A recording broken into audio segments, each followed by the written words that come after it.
ഡാ നീ അറിഞ്ഞ എന്നെ സിനിമയിലെടുത്തിടാ എന്ന് പറഞ്ഞതുപോലെ കുടുംബത്തോടൊപ്പം തിയേറ്ററിൽ ഒരു ചിത്രം കണ്ടിരിക്കെ ഒരു സീനിൽ അതാ അപ്രതീക്ഷിതമായി നമ്മൾ പ്രത്യക്ഷപ്പെടുന്നു. ആരായാലും ഞെട്ടിപ്പോകില്ലേ? അതും ക്രൂരമായി കൊല്ലപ്പെട്ട യുവതിയുടെ ഫോട്ടോയിലുള്ളത് താൻ തന്നെയാണ് എന്ന് അറിയുമ്പോൾ.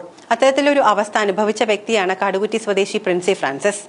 ആന്റണി പെരുമ്പാവൂർ നിർമ്മിച്ച് പ്രിയദർശൻ സംവിധാനം ചെയ്ത ഒപ്പം സിനിമയിൽ ഫോട്ടോ വന്നതിനെ തുടർന്നാണ് പരാതി നൽകിയത്. മോഹൻലാൽ നായകനായി അഭിനയിച്ച സിനിമയുടെ 29-ാം മിനിറ്റിൽ പോലീസ് ക്രൈം ഫയൽ മറിക്കുമ്പോൾ ക്രൂരമായി കൊല്ലപ്പെട്ട പെൺകുട്ടിയുടെ ഫോട്ടോ എന്ന നിലയിലാണ് പ്രിൻസി ഫ്രാൻസിസിന്റെ ഫോട്ടോ ഉപയോഗിച്ചത്. തന്റെ അനുവാദമില്ലാതെ ഫോട്ടോ ഉപയോഗിച്ചതിനെതിരെ അധ്യാപിക പോലീസിൽ പരാതി നൽകി. തന്റെ ബ്ലോഗിൽ നിന്ന് ഡൗൺലോഡ് ചെയ്ത് അനുവാദമില്ലാതെ ഉപയോഗിച്ചത് മാനസിക വിഷമത്തിന് കാരണമായെന്ന് കാണിച്ച് കൊരട്ടി പോലീസിന് പരാതി നൽകിയെങ്കിലും കേസെടുത്തില്ല. തുടർന്ന് 2017 അഡ്വക്കേറ്റ് പി നാരായണൻകുട്ടി മുഖേന ചാലക്കുടി കോടതിയിൽ പരാതി നൽകി. ഇപ്പോൾ കോടതി വിധി വന്നിരിക്കുകയാണ് പ്രിൻസിക്ക് അനുകൂലമായി. അനുവാദമില്ലാതെ അപകീർത്തിപ്പെടുത്തും വിധം അധ്യാപികയുടെ ഫോട്ടോ സിനിമയിൽ ഉപയോഗിച്ച സിനിമാ പ്രവർത്തകർക്കെതിരെ നഷ്ടപരിഹാരം നൽകാൻ മുൻസിഫ് കോടതി വിധി വന്നു.